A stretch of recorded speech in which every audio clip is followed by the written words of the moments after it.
Hello everyone, this is Amanpreet Kaur from Guru Nanak Dev University and I'm a legal intern at Lexis and Company. So today we're going to talk about complaint.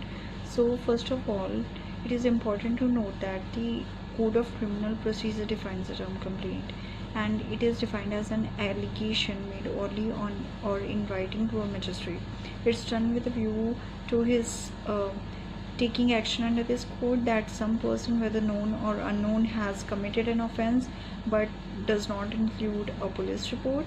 So complaint means any allegation made orally or in writing to a magistrate with a view to his taking action under the Code of Criminal Procedure that some person, known or unknown, has committed an offense but it does not include a police report, and it is followed under section 2D of the criminal procedure.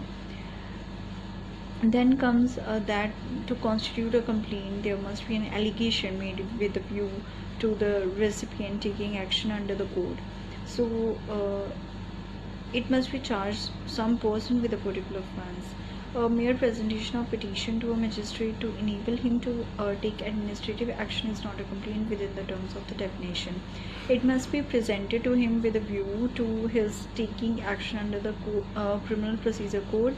A complaint need not necessarily be made by the person aggrieved but may be made by any person aware of the offense. So under section 200, examination of complaint is there provided in that. So a magistrate taking cognizance of an offence on complaint shall examine upon oath the complainant and witnesses present, if any, and the substance of such examination shall be reduced into writing and shall be signed by the complainant and witnesses and also by the magistrate. So there are certain essentials regarding this. So the main essentials of the complaint are that the allegation must be made to a magistrate and not to a judge. A police officer is not a magistrate, and as such a petition or information sent to him is not a complaint. Then comes that the allegation must be made with a view to the magistrate's taking action under the code. A mere statement to the magistrate by way of information without any intention of asking him to take action is not considered to be a complaint. Then there comes that the allegation must be that an offence has been committed. It is not necessary that a particular offence be stated, only the allegation of fact must constitute an offence. The mention of wrong section does not vitiate the character of a complaint. The complaint need not specify any offender or even the section of the law which makes the act or omission punishable. Then comes that the allegation must be made orally or in writing.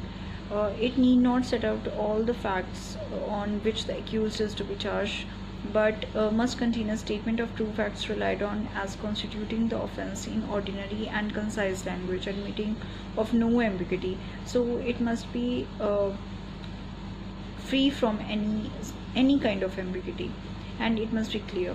Then a complaint need not necessarily be made by the person injured but may be made by any person aware of the offence.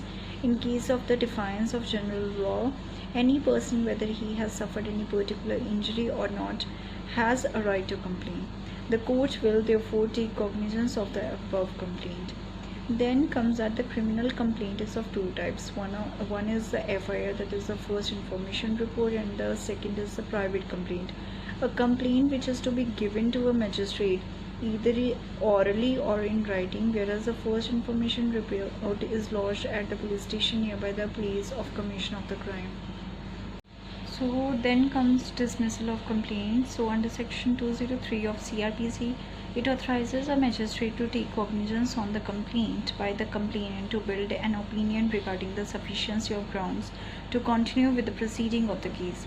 This opinion must be based on the statements made by the complainant and his witnesses, and further depends on the result of the investigation or of an inquiry as per section 202. The magistrate is required to apply his mind on the material facts available regarding the case and then form an opinion whether those grounds are sufficient or not to continue further with the proceeding of the case.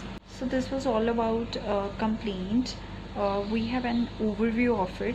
So I hope you like this video. If you like this video, put a thumbs up on this video and don't forget to like and subscribe the channel LexClick.